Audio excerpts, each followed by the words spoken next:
Welcome back to the session.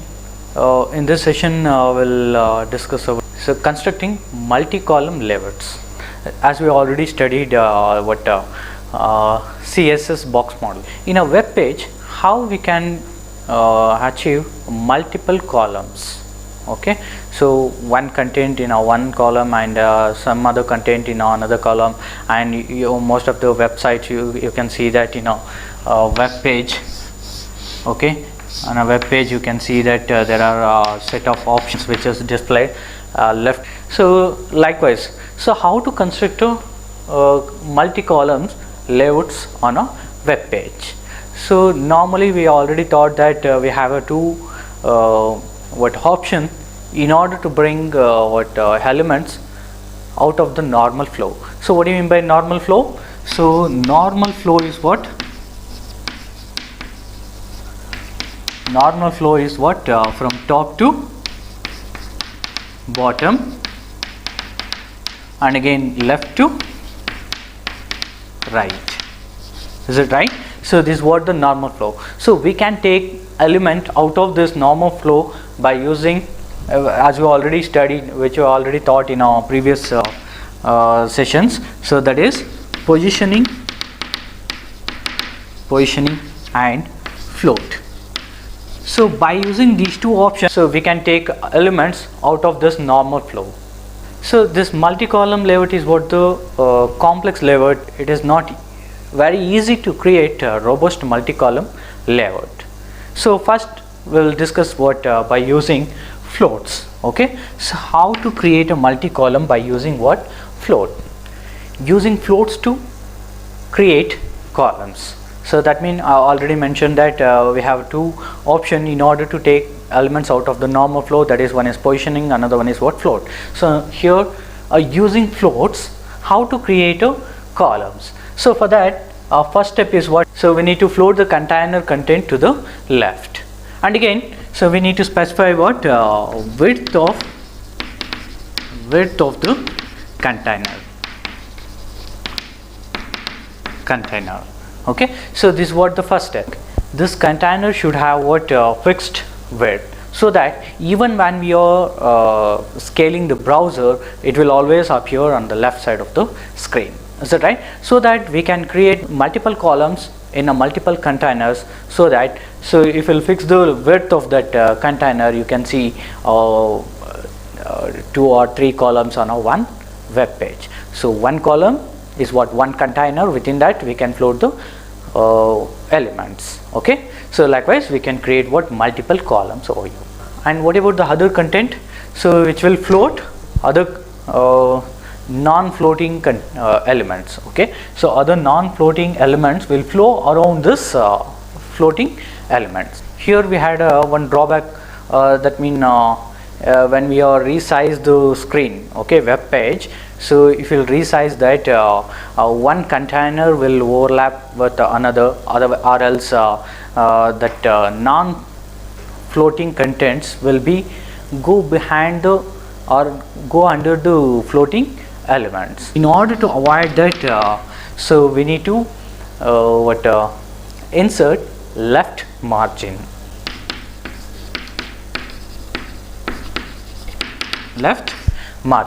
So that I have already created containers. That means each container is what? Columns. Okay, and again, so if I'll define a left margin, so it will avoid non-floatable contents will go under the floatable contents. Okay, so in order to avoid that, we need to define a left margin for each container. So that, so container means a column. Is it right? Okay, so like that, assume that I have defined 2 columns, 2 different containers, and I have made both these containers what? Float. So when I resize this screen, web page screen, so this container may overlap with this, or this may overlap on this. Okay, so that means non-floating content will be go under floating elements or floating container. So in order to avoid that, we need to define a left margin, so there will be a margin here. Now if I'll resize this screen, okay, so it won't overlap with this one. Okay, so this you can see even for 3 column. Here I have shown 2 columns, right? Okay, so even for 3 column also it will follow the same thing. First I need to create a container, okay, and make that container is what left float.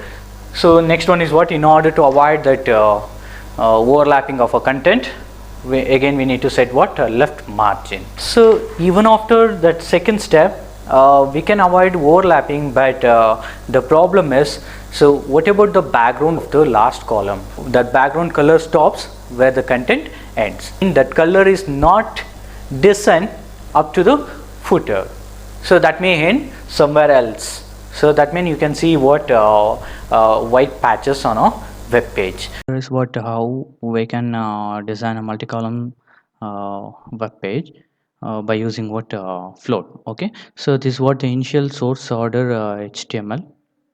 It follows what normal flow. So and you can notice that in a second step here they have made this what float left, so that navigation element. So in this navigation, within this navigation element they have defined what list, unordered list. So within this navigation, and they have made this what float left. Since it has been floated towards the left, it will form a column, and you can see that non-floating elements is overlapping with this. Is it right? This float navigation element is what appear on top of this non-floating element div. Okay, so in order to overcome from that, we need to set what left margin. So after setting a left margin for the non-floating elements, you can see the gap in between, right?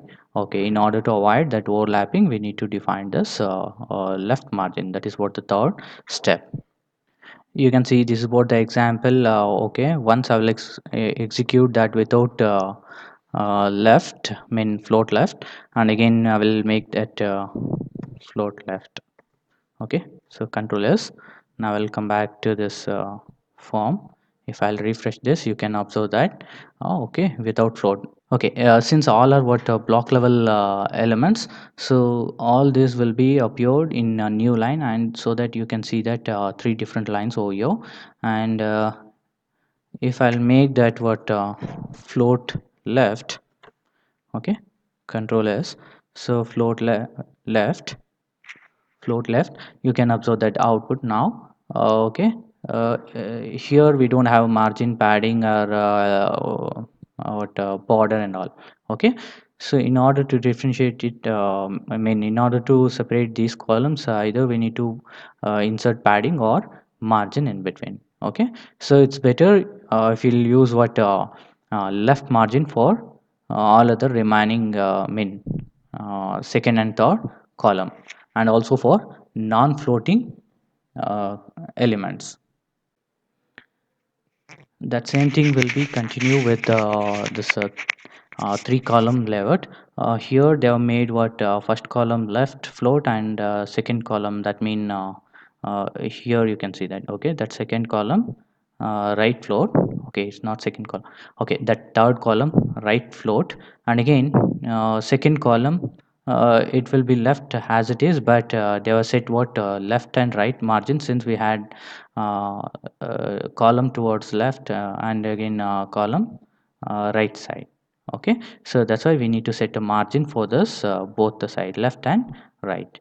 Okay, so this how, and again we can uh, define 2 columns within a one container. Okay, here this first container is what itself is what the column, and within that they are defined 2 more columns here. So this is what we call it as nested column here. Okay, so here the first column within that first inner column within that first column is floated towards the left, and again they are set toward the left margin for the second column, second inner column. Okay, and again outside that again we had what one more column that is floated towards right. Okay, okay, and then for this first outer column, okay, fine. The first outer column we need to set what right margin, because so we had a column to the right side of that first outer column, right? Okay. So one more drawback with this multi-column with the floats is what SEO is not optimized for what search engine. Okay, we couldn't achieve this search engine optimization. What is that search engine optimization means? Put the main page content before the navigation. That's nothing but, so we need to display, we need to put what floating content before non-floating content. So that we couldn't achieve, we can't achieve that by using what floats. We'll move on to what second one. So that means we can take elements out of a normal flow by using position also, right? So next we'll move on to what position. So as I already discussed what position, we have absolute position, relative, z index and all, is it right? Static, like that. Okay, so here it's going to use what absolute position. So by using this absolute position, we can create what multiple columns on a web page. So it is very easier to construct. It is very easy to construct as when compared to what floats. Okay, position is what easier to construct multiple columns by using position than floats. Okay, and for position they were taken the same example of a 3-column layout. Here you can see that they have defined these 3 columns within a container. Okay, so since we can use what position absolute, that absolute position is nothing but it will take a displacement from the parent, okay, from the container. So from the parent it will take a displacement where actually we need to display that we need to mention that position. Okay, so towards left it is 0 and top equal to what 0. Okay, so likewise, and the last column is also set with the position absolute, right 0 and top 0, so that it will appear on the right side of your screen. Okay, so this is left 0 and this is what right 0, and in between we had one more column, right? Okay, for this as usual we need to set what left and right margin, since we had a column towards left as well as right. One more disadvantage is what with this position. So sidebar is too long. How much content is there, that defines what your web page size, is it right? Okay, so when we have too much content means obviously that sidebar is also too long. So in this while with a float, okay, with the float, so there is no problem. Why? Because so in a float one will be followed with another, as when we are resize that screen, so the floating elements will be followed by what other non-floating element. That mean if you will fix content to the left, so next content will obviously follow with floating element. So whereas in a position it is not possible. Why? Because we are already defined a position, so that position is what depends on what that previous one. When we are resize the web page, okay, so the next element, okay, assume that we have 4 to 5 elements and I have defined each of those elements position absolute. Okay, so when I resize that, it couldn't find its position based on the previous, because that the previous is also take some other position, right? Okay, so based on that it couldn't find that, further descendants couldn't find the actual position of okay, actual position in the web page. Okay, so the solution is, so bring footer within a main page. If not, so there will be a space between a content and footer. Okay, in order to avoid that we need to put this footer within main page itself. Okay, so that we can come out of this disadvantage. But again, with this also we have a problem. If we'll put this footer within a main page, again we'll have a problem that your footer may not be at the bottom of the page. It may be appear somewhere else. Okay, because you made that as a part of the main page. So if that footer is footer itself, it will always appear at the bottom of the web page, but since you have made that in a main page, okay, it's a part of the main page. Since you have made that as a part of a main page, so you can see that footer anywhere on your web page. So that is what the drawback here, even with this footer within main page. This is what the drawback with the position. Okay, so that we do, but we don't have that with the float here.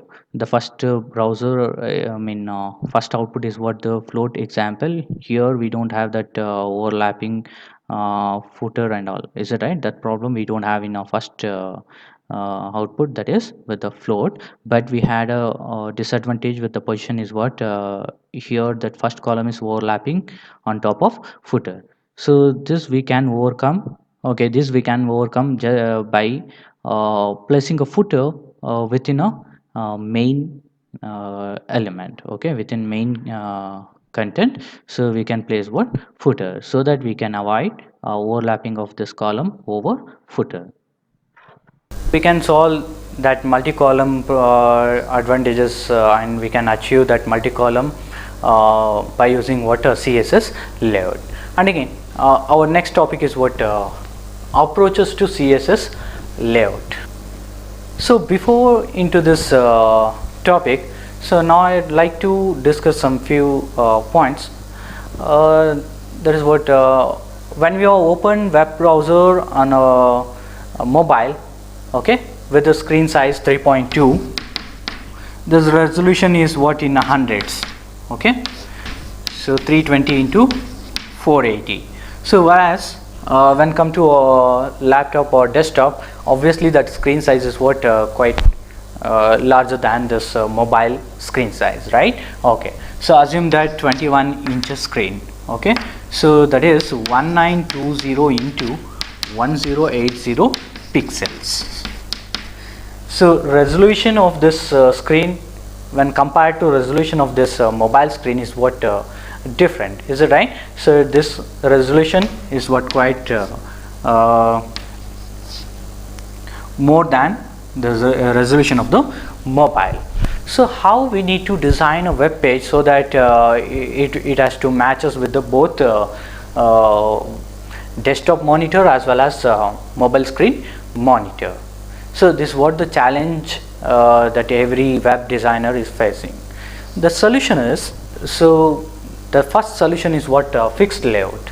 Fixed layout is nothing but either they will go with what mobile screen resolution, or else they will design their web pages according to what PCR laptop screen resolution, so that we can avoid what okay, so that so we can use that web page either with the desktop or else with the mobile.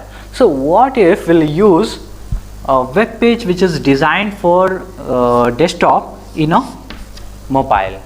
Okay, so in that case you can see that the web page length is what quite longer. Okay, so what if we'll design if we'll open the web page which is designed for mobile on a desktop? So here also that in a desktop you can see what more space, white patches. Since we have used what we have opened this web browser with this resolution, that is 320 into 480 pixels resolution screen, we are trying to open that on a bigger screen, right? So obviously you can notice that there is a more white patches in it. So that is what the disadvantage here. So whereas when we are using this web page which is designed for desktop, which we can, if we open that in a smaller screen, that means in a mobile, so there that the content may shrink and you can see what that web pages might be what lengthy. Okay, lengthier. So in order to avoid that we have a liquid layout. So as the name suggests that liquid is nothing but it's nothing but what it's just like a water flow. Okay, so that means that content will be flow content will be flow like a water on a screen. Okay, so you can design a web page for either for what desktop or mobile. We can use those web pages either on our PC or else in our mobile.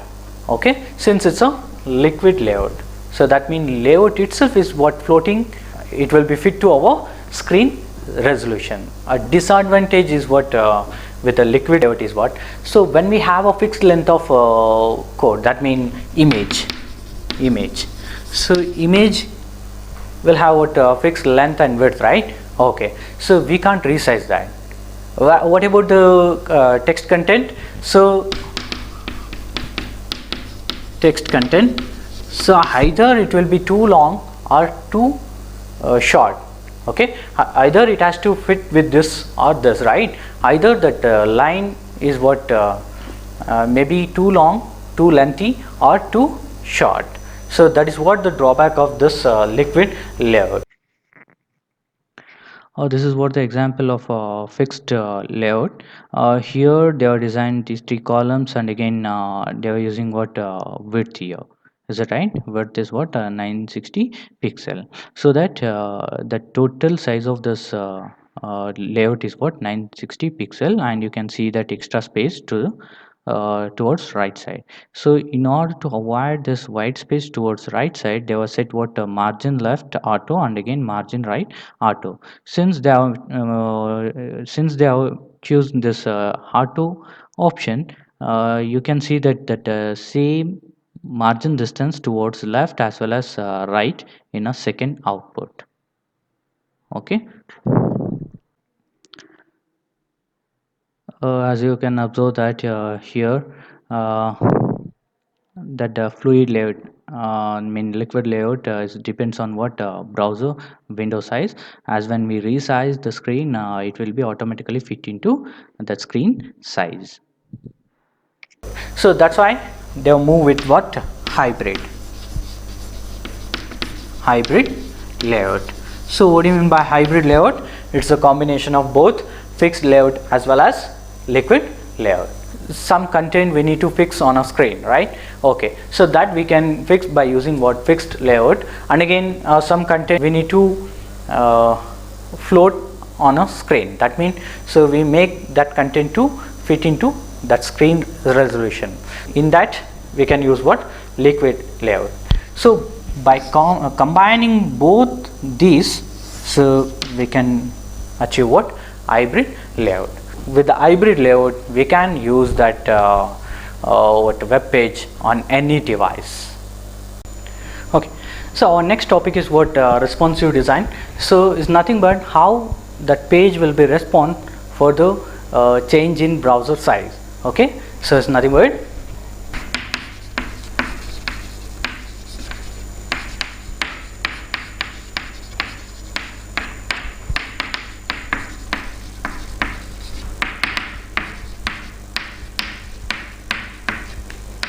change in browser size. So how our pages responds to the change in browser size. Okay, so as you know that nowadays we can use the browser even on my mobile, tablet, desktop. Is it right? Okay, so we can achieve this responsive size. Okay, so we call it as responsive size. So we can achieve that by using what CSS liquid layout.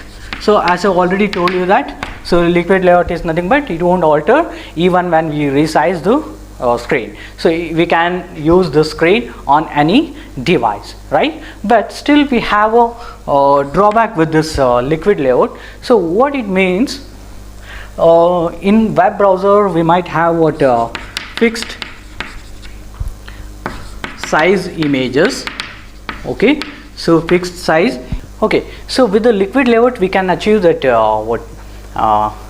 that responsive, we can achieve that responsive page with the liquid layout. But so still we have a problem with that liquid layout, that is, so if our web page contains what fixed size image, okay, so and again navigation element. So if it is what fixed size image, when we open that web page on a small screen, image will be shrink. But the drawback is what, we can't expand it. Okay, we can't expand behind that original size of that image. That is what the one drawback with the liquid layout. And another one is what, horizontal navigation elements. So might be, so it not visible if you will open that web page on a small screen. So these are the two drawback. Along with that, so if you try to download this image, okay, so this fixed size image, so if you try to download this image, so it will be downloaded with the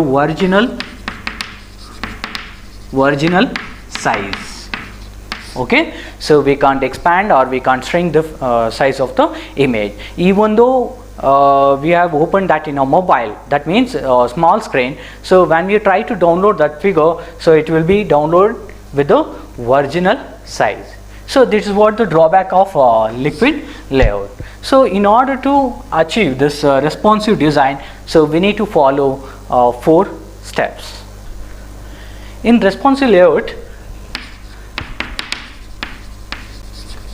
so image will be scaled down, okay, scaled down, and navigation elements are replaced when browser shrinks. Okay, so when browser shrinks, so here image will be scaled down according to the browser size, and again navigation elements are replaced, okay, when the browser shrinks. So and again in order to achieve this responsive layout, we need to follow 4 steps. Okay, so we need to follow 4 steps. First one is what, liquid layout. That means, so that layout should be what, a liquid layout. So and again next one is what, viewport size. So what do you mean by viewport? Is nothing but is the page layout. Okay, it's a page canvas which we can see on a web page, okay, on a mobile or tablet, desktop. So this is what the viewport. So meta tag, so in order to control the view size, okay, initial view size of the browser, we are using what, meta tag. And again the media queries is nothing but the queries, so which will automatically adjust our web page with respect to that device size. How means, let's discuss one by one. So liquid layout, that responsive layout design we start with this, begins with what, liquid layout. So how we can use this, how we can design this responsive layout by using liquid layout is nothing but, so by using for example, I already told you that the drawback of that liquid layout is what, when we had fixed size image, is it right? Even though we are resized, even though we are try to open that on our mobile, so that original size has been retained. So in order to change that size, so we need to tell that image size. Okay, here I have taken that image size example. This is what the CSS style syntax. So within CSS style image, max width equal to 100%. Okay, so that means here I need to tell that percentage. So when we are express that in a percentage, so that depends on what, actual container size, okay, actual content size. So since this 100% is depends on that content size, when you are resize the screen or when you are try to open that on a small size devices, so it automatically change its size also, because we have set that to percentage. Okay, so the drawback is we can't, even when we are downloaded this image, so it will be not resizable. Okay, so not resizable, so it will be downloaded with the fixed height and width, so we can download this image. If I'll try to open that on a mobile, you can see that small image itself, but when you try to download that image, so it will be downloaded with the original properties, that is fixed height and width. So and again we can't expand this beyond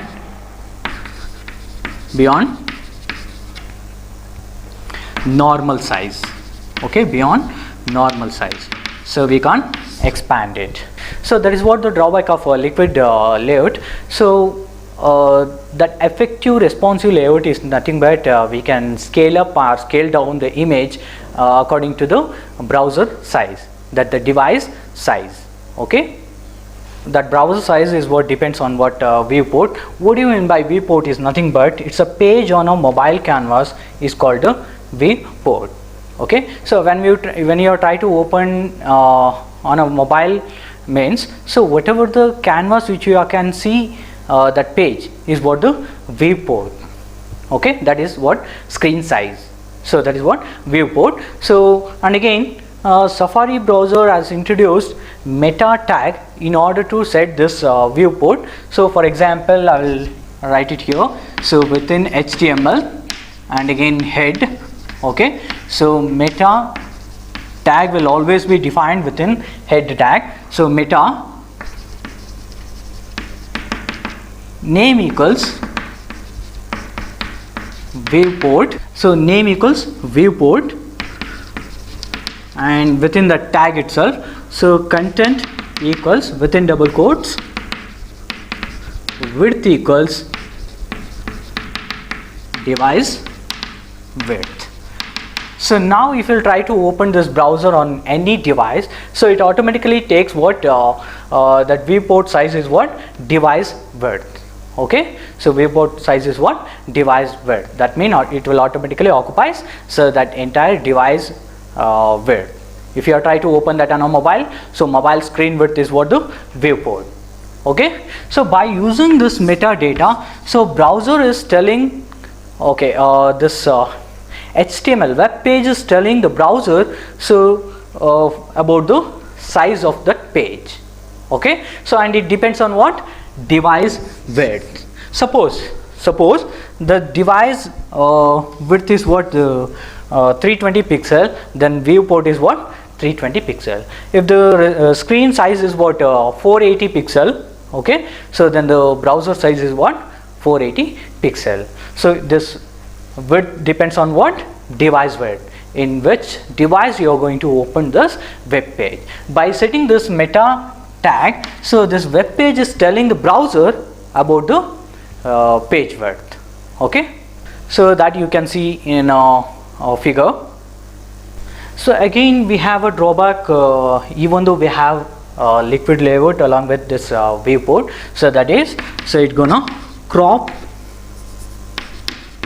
so it's gonna crop the content.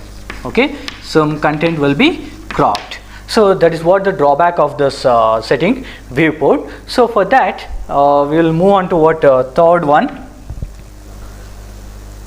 So and the last step is what the media queries. So here that CSS media query is a way to apply style rules based on the medium that is displaying the file. Okay, so here this query will going to study about the screen, okay, that the device. So here you can see that queries will look capabilities of the device and defines CSS rules to target the device. Okay, so that means whenever you use what this queries, it automatically studies what the capabilities of the devices. That means what is the screen's resolution and what is the screen size and all. Okay, so based on that device property, it's gonna set the CSS rule. So this CSS rule is to style the sheet, right? Okay, the style will depends on what? So capabilities of the device. That means what is the screen size and what is the resolution and all. So based on that, so it's going to define the CSS rules. Okay, so and then next is what that rule is what in a progressive enhancement. It's nothing but, so here they are trying to frame the rule for all the devices, because so we don't know that user is either open in that mobile or tablet or in a desktop, right? Okay, so that's why so it will implement that style rules in a progressive enhancement. Is nothing but, so that smaller size properties will be defined first, and next one is what at the last larger size. Okay, so larger size property will be defined at the end. So firstly it will looking for what is that size is what smaller, that means it's a mobile or something like that. Okay, so if it is smaller means, so it will set that CSS property for that. Okay, if it is not a smaller size device means, then it will looking for what next device, so like tablet. So if it is not tablet means, then it will set for what desktop monitor. Okay, in desktop monitor also we have 14 inches, 17 inches, like that. We have a wide range of monitor size, is it right? Okay, so the CSS rule is what the progressive enhancement, that means from the smaller to larger screen. So what are all the possible sizes are there, it's going to define all those things. So while loading the page, it will check for whether it is a small size or large size. So then it going to set the rule according to the device size. Okay, so likewise we can design our web page with a responsive design layout. These are the few properties which we can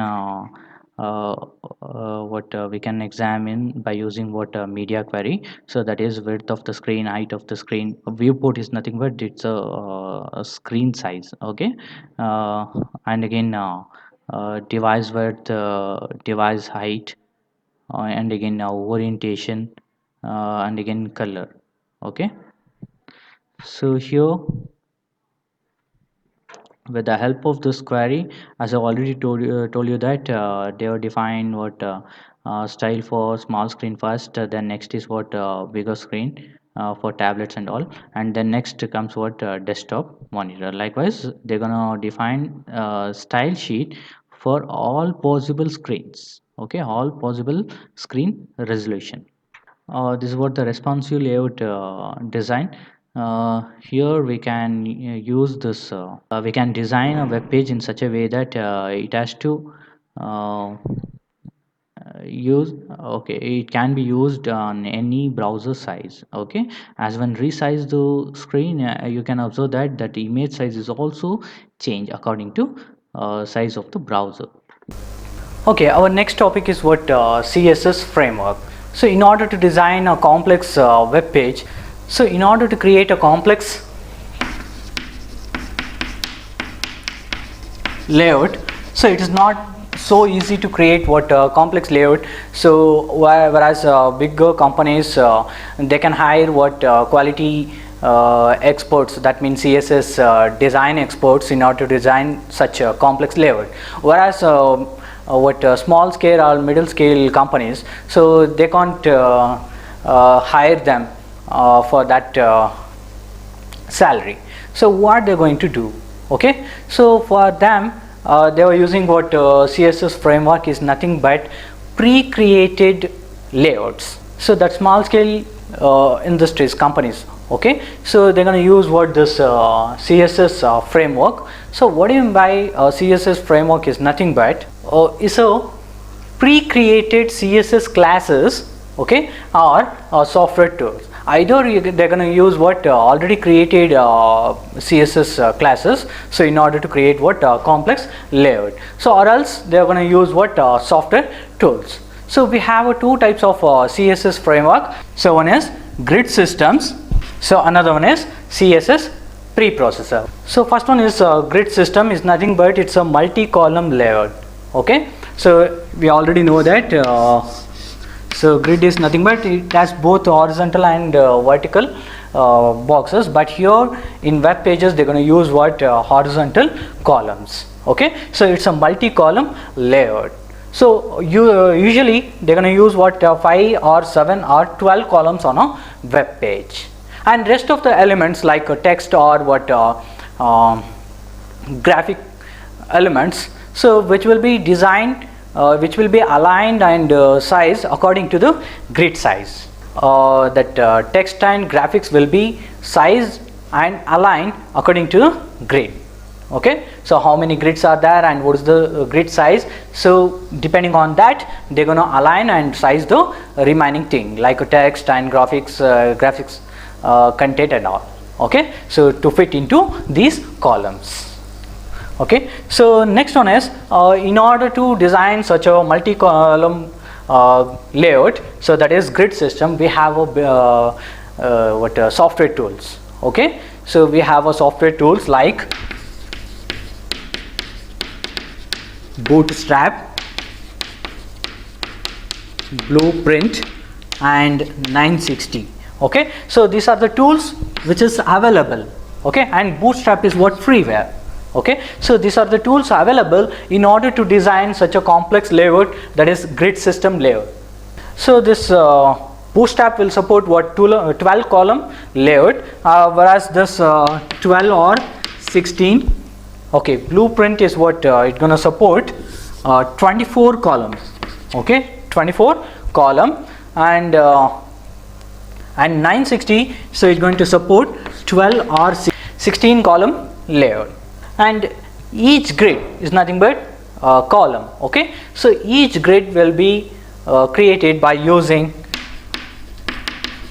div tag, which you already studied. And the next one is what CSS preprocessor. So next one is what CSS preprocessor. So CSS preprocessor is nothing but it's a tool that takes the code written in some other type of pre-processed language. Okay, some other language, pre-processed language. So and then it will convert that to a code into normal CSS. So here we can write a code on some processed language. Okay, some other pre-processed language, and then we can convert that to a CSS code. We can take advantages of other language advantages like variable, inheritance and all.